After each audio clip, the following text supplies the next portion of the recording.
And then he started coming also to Houston, and he started doing videos called Reflections of Mustafa Davis. And from that point, he was explaining the struggles and pain that I felt, and a lot of people that I know felt, and that was just amazing that somebody understood what I was going through.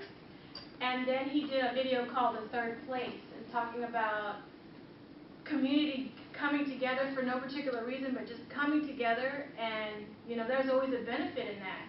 And I was like, yeah, there is. And there was a Muslim sister who went to go volunteer at the Muslims. She thought everybody was like her, rich, very educated.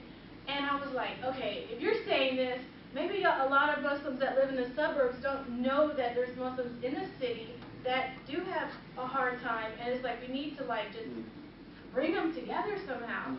So one day I'm like, making sure the ladies are more directly involved in running stuff, because so I've been particularly moved by that. I want to say though, because I don't want to take credit for something that I'm not deserving, that was actually Sheikh Naeem who made the homeless guy comment. I don't know if you remember that, but I don't know if you remember, but Sheikh Naeem actually, that was like one of the key points of his. But I'm glad that it confused me with him. No, you said this is what you said. You said. Yeah, but this is really, man. This is you guys have got the right mix, mashallah. The imams, the artists, the activists, the scholars, the Risala, Imam of the Muhammad community. I would just, only thing I could say is keep doing what you're doing. Alhamdulillah, it's very, very, very profound. I'd be interested to know how I could help, and I'd be interested to know how we could create more awareness about this, so more people know about it. I mean, it's beautiful to come across a hidden gem. I'm grateful for Ustad Usama for coming out here, but I'm also ashamed in some ways that we don't know about this. Like, other Houstonians should know about this. Like, it's great for us to bring this guy from California out here and for him to see this, but what about the people who live here and come to our events? Like, they should be out here, So that's kind of what I'm feeling right now. It just feels like this shouldn't be hidden anymore. We just got to make sure whatever the mistakes of the past were as a community, we did not work together. That should not be the way it moves forward. And I was like, this is community. And I saw the social classes mixing, religions, economic difference, everything. Education, and I'm like, that's how a community is supposed to be. How do we teach the Muslims this so they can, inshallah, create hubs in their cities? Right. So there's so many artists that are Muslim that I have met. I have met individuals that came to Project Row Houses with a prayer about meeting more Muslims and and they've taken Shahada. I mean, I've seen so much beauty here, and so it's just amazing. So I think one thing that's important is the intersection of artists and Muslims that are artists, and just how they kind of natural fit. And for the longest time, I was like, well, where's a community like this that's full of Muslims? Right? Because at first, that's what I was thinking. Because like Malika said, you say Muslim community, the Ummah, and you hear it, and I'm like, where is the Community Development Corporation that's full of Muslims? But then I realized that's not what it's about. We are part of society, and we need to just do what we do in the way that we do it.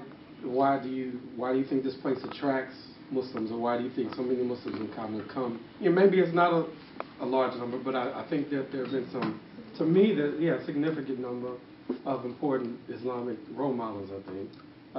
And do you think there's something about Row House that attracts a certain type of person, or like a certain... Muslims, particularly in communities where there was already a foundation, there had already been large numbers of converts. To this day, my mom's Christian and my father's Muslim. They coexisted together. I grew up, I dabbled in Christianity and the freedom that it allowed me, and in Islam. And then when I was in senior year, I decided I wanted to be Muslim, and I put on my hijab. But there was no space. They never went to the nation of Islam. I think my dad, only for a tiny bit. My father became Muslim in Trinidad. So, and my mom, she became Muslim. Actually, I think my mother only became Muslim like when I was like 7, 8 years old or something like that. But, yeah, but they were Sunni, and we grew up partially in Marzi Muhammad community, partially in other communities as well.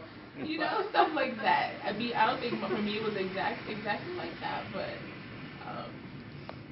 Possible exchange or interaction between artists that may be a part of Talib Collective or in that circle, so to speak, that could interact with the artists that are here, Muslim artists that are here, and something like that. But beyond that, I'm just open to the possibilities. No, I'm just saying, like, there's not a lot of this going on. I mean, there's only a few places in the country that I'm aware of, you know. And I think Muslims having this, like, very present but not... initiatives, projects after projects, where they do something at Texas University, U of A, where everybody have projects that they're doing to better humanity. But one of the, as I told you, one of the ideas I had when having the vision for Even Humans was having programs for prisoners that are coming out. We're having entrepreneurship training programs. We're having a food factory. All these different things. But also the Talib piece is where we have a space that is safe, sacred, and free, where Muslims can come together and just, for no other reason but to just come together.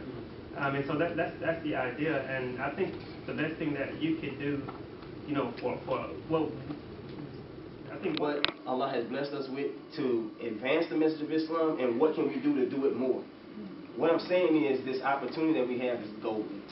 This is the golden opportunity that we have right now. And none of us can say for sure what exactly we want to see in the neighborhood. We want to see, you know, we know morally we want to see moral stability. We want this. Everybody wants this. But as far as in the material structure, what do we want? We don't know.